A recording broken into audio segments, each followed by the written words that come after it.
Welcome students. Today we will start with second type of line defects, that is screw dislocations. In this type, displacement of atoms is such that Burger's vector B is parallel to dislocation line. See in the figure, dislocation line AB is parallel to Burger's vector B.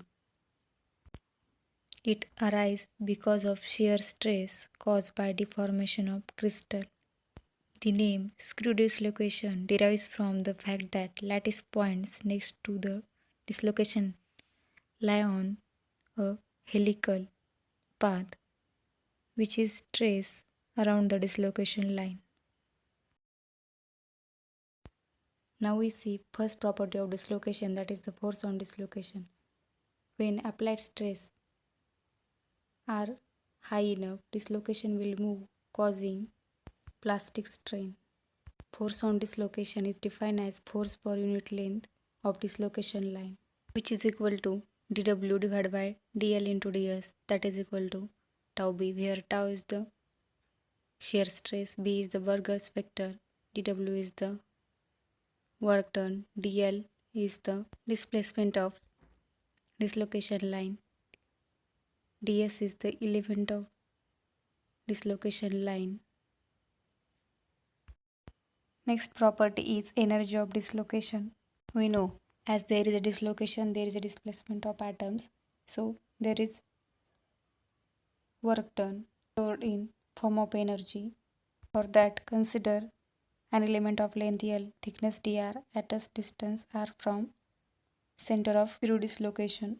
So total energy of dislocation per unit length L is given by capital U divided by L is equal to GB square upon 4 pi ln of R1 divided by R0, where G is the shear modulus, R0 is the radius of dislocation core, R1 is the distance up to which strain field exists, determined by dislocation density. Equation shows that strain energy is directly proportional to the square of Burger's vector. Next property is pin dislocation, which is useful to make alloy stronger. As we apply stress, the local stress field is generated around dislocation. As we add impurity, it attracts toward dislocation line because of localized stress field around the line. An aggregate opposing it to move the dislocation away of such impurities will from their location in the lattice.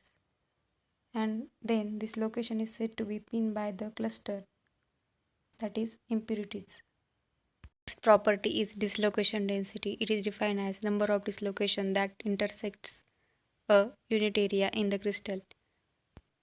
Generally, it takes value from 10 raised to 2 to 10 raised to 12 dislocation per centimeter square. It depends on process of formation, rate of temperature, that is temperature of heating or cooling. Next property is interaction of dislocation. Around dislocation, the atoms are displaced from their normal position. When dislocation move under a tensile stress, their stress fields interact.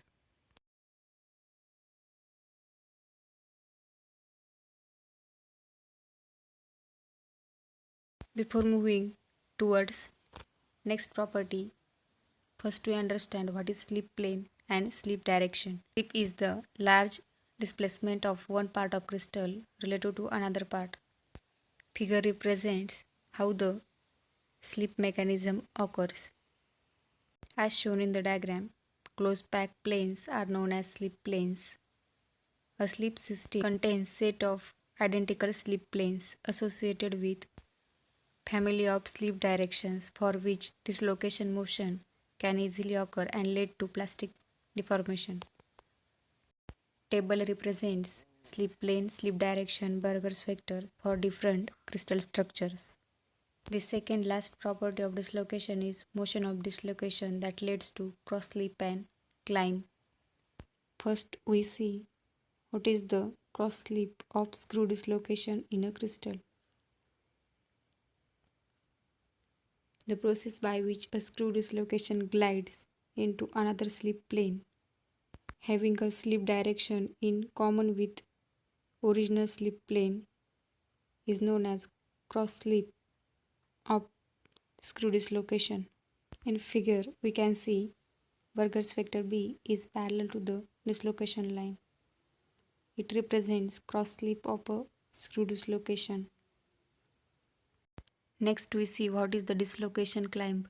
When edge dislocation moves out of the slip plane onto a parallel plane directly above or below slip plane. This movement is non-conservative and requires mass transport by diffusion. Now we see last property of the dislocation, that is the dislocation generator, which is also called as Frank-Read source. This mechanism represents generation of multiple dislocation in crystal when they are deformed.